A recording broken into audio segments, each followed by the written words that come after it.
ಕೊರಟಗೆರೆ ವಿಧಾನಸಭಾ ಕ್ಷೇತ್ರದ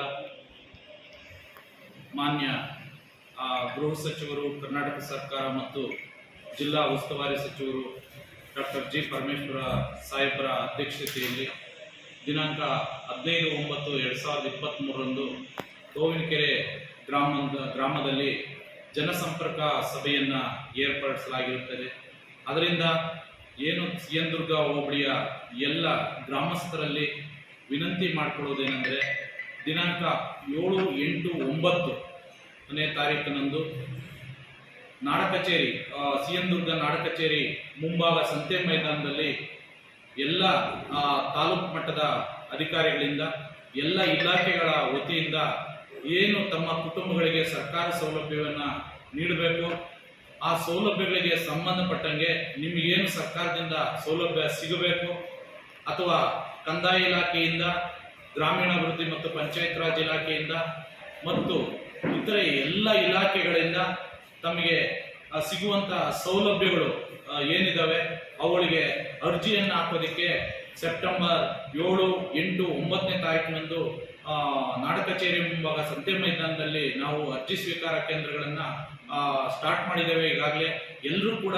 ಸಿಎನ್-ದುರ್ಗ ಹೋಬಳಿಯ ಜನತೆಯಲ್ಲಿ ವಿನಂತಿ ಮಾಡಿಕೊಳ್ಳೋದಂದರೆ, ತಮಗೆ ಸಂಬಂಧಪಟ್ಟ ಏನೇನು ಸೌಲಭ್ಯಗಳು ಸಿಗಬೇಕು ಆ ಅರ್ಜಿಗಳನ್ನು ನೀವು ಈ 3 ದಿನ ಒಳಗಾಗಿ ನೀಡಬೇಕಂತ ಕೇಳ್ತೀವಿ.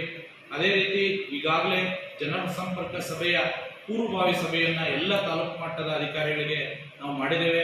ಎಲ್ಲ ತಾಲೂಕು ಮಟ್ಟದ ಅಧಿಕಾರಿಗಳಿಗೆ ನಿರ್ದೇಶನವನ್ನು ಕೊಟ್ಟಿದ್ದೇನೆ. ಏನೇನು ತಮ್ಮ ಇಲಾಖೆಗಳಿಂದ ಸೇವೆಗಳನ್ನು ಸಿಎನ್-ದುರ್ಗ ಹೋಬಳಿಗೆ ಸಂಬಂಧಪಟ್ಟಂಗೆ ಇದಾವೆ ಅವುಗಳನ್ನೆಲ್ಲ ಏನು ಅರ್ಜಿಗಳನ್ನು ಸ್ವೀಕೃತಿಯಾಗಿರುತ್ತವೆ 7, 8, 9ರಂದು ಅರ್ಜಿಗಳಿಗೆ ಕ್ರಮವಹಿಸಿ 14ನೇ ತಾರೀಕು ಒಳಗಡೆ 15ನೇ ತಾರೀಕುದಂದು ಮಾನ್ಯ ಗೃಹ ಸಚಿವರಿಂದ ಆ ಫಲಾನುಭವಿಗಳಿಗೆ ಸೌಲಭ್ಯವನ್ನು ವಿತರಣೆ ಮಾಡಬೇಕಂತ ನಾವು ಈಗಾಗಲೇ ಸಿದ್ಧತೆ ಮಾಡಿಕೊಂಡಿದ್ದೇವೆ.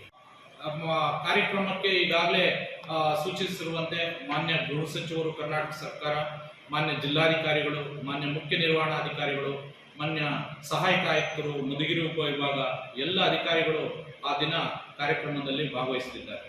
ಅಪ್ಲಿಕೇಶನ್ ಕೊಡಬೇಕಾ? ಇಡೀ ತಾಲೂಕು ಜನ ಅಲ್ಲ ಅವತ್ತು ಅಪ್ಲಿಕೇಶನ್ ಕೊಡಬೇಕು. ಈಗ ಮೊದಲನೇದಾಗಿ ನಾವು ಸಿಎನ್-ದುರ್ಗ ಹೋಬಳಿಯಲ್ಲಿ ಕಾರ್ಯಕ್ರಮ ಸ್ಟಾರ್ಟ್ ಮಾಡಿದ್ದೇವೆ. ನಂತರ ದಿನಗಳಲ್ಲಿ ನಾವು ಒಳವನಹಳ್ಳಿ, ಕಸಬಾ ಹೋಬಳಿ ಮತ್ತು ಕೋಳಲ ಹೋಬಳಿಯಲ್ಲಿ ಇದೇ ಥರ ಕಾರ್ಯಕ್ರಮ ನಾವು ಮಾಡ್ತೀವಿ. ಅಲ್ಲಿ ಅವರು ಆ ಹೋಬಳಿಗಳಲ್ಲಿ ಯಾವ ಹೋಬಳಿಯಲ್ಲಿ ಕೊಟ್ಟರೆ ನಮಗೆ ಜರೂರಾಗಿ ಅವರಿಗೆ ಸೌಲಭ್ಯಗಳನ್ನು ವಿತರಣೆ ಮಾಡಲಿಕ್ಕೆ ಸಾಧ್ಯ. ಅಂದರೆ ಈಗ ನೀವು ಹೇಳೋದೇನೆಂದರೆ, ಯಾವುದೇ ಸಾರ್ವಜನಿಕರು ಬಟ್ ವಿತರಣೆ ಮಾಡಬೇಕಾದ್ರೆ ಜನಸಂಪರ್ಕ ಸಭೆಯಲ್ಲಿ ನಾವು ಆ ಹೋಬಳಿಗೆ ಬಂದಾಗ ಅವುಗಳನ್ನು ವಿತರಣೆ ಮಾಡತಕ್ಕಂಥ ಸೌಲಭ್ಯವನ್ನು ವಿತರಣೆ ಮಾಡಲಿದ್ದೇವೆ. ಮುಖ್ಯವಾಗಿ ನಮ್ಮ ಪೆನ್ಷನ್ಸ್ ವಿಭಾಗ ಇರ್ಬೋದು, ಯಾರಾದರೂ 60 ವರ್ಷ ಮೇಲ್ಪಟ್ಟವರು ಪೆನ್ಷನನ್ನು ಪಡೆಯದೇ ಇದ್ದಲ್ಲಿ ಅವರು ಕೂಡ ಅರ್ಜಿಯನ್ನು ಏನು ದಾಖಲಾತಿಗಳನ್ನು ನೀಡಿ ಅರ್ಜಿ ಹಾಕ್ತಕ್ಕಂಥ ಕಾರ್ಯವನ್ನು ಮಾಡಿದರೆ ನಾವು ಒಂದೇ ದಿನದಲ್ಲಿ 72 ಗಂಟೆಗಳಲ್ಲಿ ನಾವು ಈ ಒಂದು ಪೆನ್ಷನ್ ಕೊಡುವಂಥ ಕಾರ್ಯವನ್ನು ಮಾಡ್ತೀವಿ. ಅದರಲ್ಲಿ ಈಗ ಸರ್ ಇಡೀ ಯೋಜನೆ ಅಂದರೆ ಮಹಿಳೆಯರು ಪರದಾಡ್ತಿರೋದು, ಬೇರೆ ಹೋಬಳಿಯ ಮಹಿಳೆಯರು ಇಲ್ಲಿ ಬಂದು ಗೃಹಲಕ್ಷ್ಮಿ ಬಗ್ಗೆ ಅರ್ಜಿ ನೀಡಬಹುದು. ಅವ್ರಿಗೆ ತಕ್ಷಣ ಅಲ್ಲಿ ಸೌಲಭ್ಯ ಅಂದರೆ ಬೇರೆ ನಾವು ಆ ಇಲಾಖೆಗೆ ಸಂಬಂಧಪಟ್ಟಂಗೆ ಅರ್ಜಿ ಇಲಾಖೆ ತಗೊಂಡು ಜರೂರಾಗಿ ಯಾವುದೇ ಹೋಬಳಿ ಆಗಿರ್ಬೋದು ನಮ್ಮ ತಾಲೂಕಿನ ಜನತೆಗೆ ಅನುಕೂಲ ಮಾಡಿಕೊಡುವ ನಿಟ್ಟಿನಲ್ಲಿ ಅದನ್ನು ಮಾಡಿಕೊಳ್ಳಲಿಕ್ಕೆ ಜರೂರಾಗಿ ನಾನು ತಿಳಿಸಿದ್ದೇನೆ. ಈ ಮಟ್ಟದಲ್ಲಿ ಅಂದರೆ ಅವನೇನ ಕೇಳಿರ್ತೇನೆ ಎಲ್ಲ ಅರ್ಜಿಗಳನ್ನು ನಾವು ಸ್ವೀಕೃತಿಯನ್ನು ಮಾಡ್ತೀವಿ.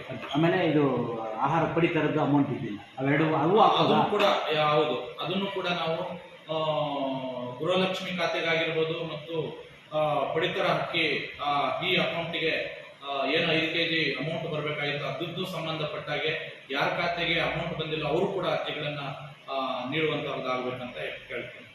ಮತ್ತು ನಮ್ಮ ಇಲಾಖೆಯಿಂದ, ಕಂದಾಯ ಇಲಾಖೆಯಿಂದ, ಸರ್ವೆ ಇಲಾಖೆಯಿಂದ, ಗ್ರಾಮೀಣಾಭಿವೃದ್ಧಿ ಮತ್ತು ಪಂಚಾಯತ್ ಇಲಾಖೆಯಿಂದ, ಆಮೇಲೆ ಕೃಷಿ ಇಲಾಖೆಯಿಂದ, ಪಶುಸಂಗೋಪನೆ ಇಲಾಖೆಯಿಂದ, ಮಹಿಳಾ ಮತ್ತು ಮಕ್ಕಳ ಕಲ್ಯಾಣ ಅಭಿವೃದ್ಧಿ ಇಲಾಖೆಯಿಂದ, ಏನು ಶಿಕ್ಷಣ ಇಲಾಖೆಯಿಂದ, ಪಂಚಾಯತ್ ರಾಜ್ ಇಂಜಿನಿಯರಿಂಗ್ ಇಲಾಖೆಯಿಂದ, ಆಮೇಲೆ ಕುಡಿಯುವ ನೀರು ಇಲಾಖೆಯಿಂದ ಆಗಿರ್ಬೋದು, ಇತರೆ ಯಾವುದೇ ಇಲಾಖೆಗಳಿಂದ ಏನೇ ಸೌಲಭ್ಯಗಳನ್ನು ಪಡಿಬೇಕಾದ್ರೂ ಕೂಡ ನೀವು ಅರ್ಜಿಗಳನ್ನು ಸಲ್ಲಿಸಿ ಅಂತ ನಾನು ಎಲ್ಲ ಗ್ರಾಮಸ್ಥರಲ್ಲಿ, ಆಮೇಲೆ ಹೋಬಳಿಯ ಗ್ರಾಮಸ್ಥರಲ್ಲಿ ವಿನಂತಿ ಮಾಡ್ತಾ ಇದ್ದೀನಿ.